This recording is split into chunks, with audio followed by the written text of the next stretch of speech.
Greetings, this is Charles Darwin. When I was 9 years old, I had a dream. I want to tell you about that dream. First, let me tell you what I'd been reading the day of the dream. First of all, I'd been reading about cavemen. Now, back then we didn't distinguish between Neanderthals and Cro-Magnon. The second thing I'd been reading about, this was in the 1960s, I read about the first successful attempt at biological control. All of the fruit flies on the island of Curacao in the Caribbean had been eradicated because radiation sterilized males had been released into the population. They mated with the females who could then not lay fertilized eggs. Now, at the time, I did not know about the cedilla. The cedilla is a little squiggle that hangs like a tapeworm down underneath a C. And in languages such as French, this takes a C that would normally be pronounced with a hard sound and turn it into a soft sound. But I didn't know that, so I thought that the island was called Curacao. And so when the dream started, there was background music and there was a title scene as well. You know, with the title in a curve, the way they used to do in the old movies. The background music was, first of all, a percussion,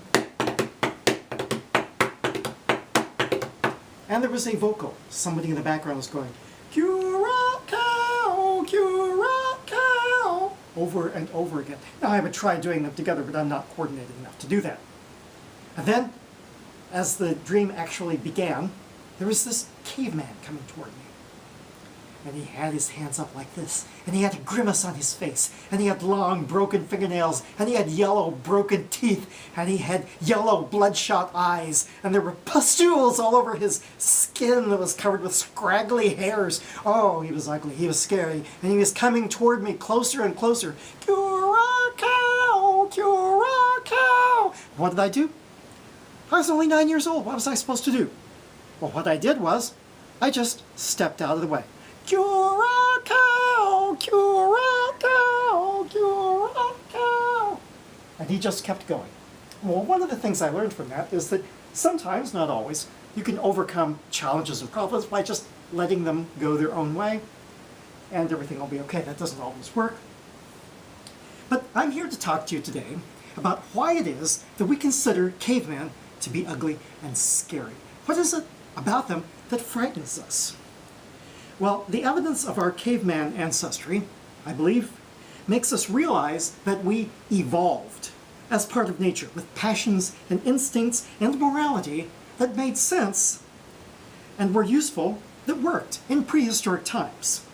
We were not created to be good or to reason or to live in houses. Of course, we also did not evolve to be bad.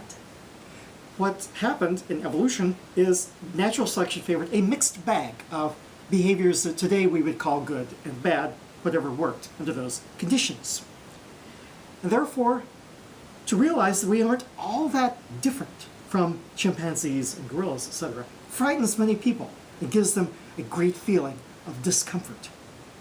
Now, I don't know why this necessarily has to be. All you have to do is watch the news on television, read about it online, and any given day, there are more horrors committed around the world than you could possibly understand, even if they were all reported to you. And to think that we're somehow better than cavemen, I'm not so sure about that. You see, it's not seeing a scary caveman that frightens us. What frightens us is that, as it were, we're looking into a mirror and seeing ourselves. This is Charles Darwin. Tally ho, and amen.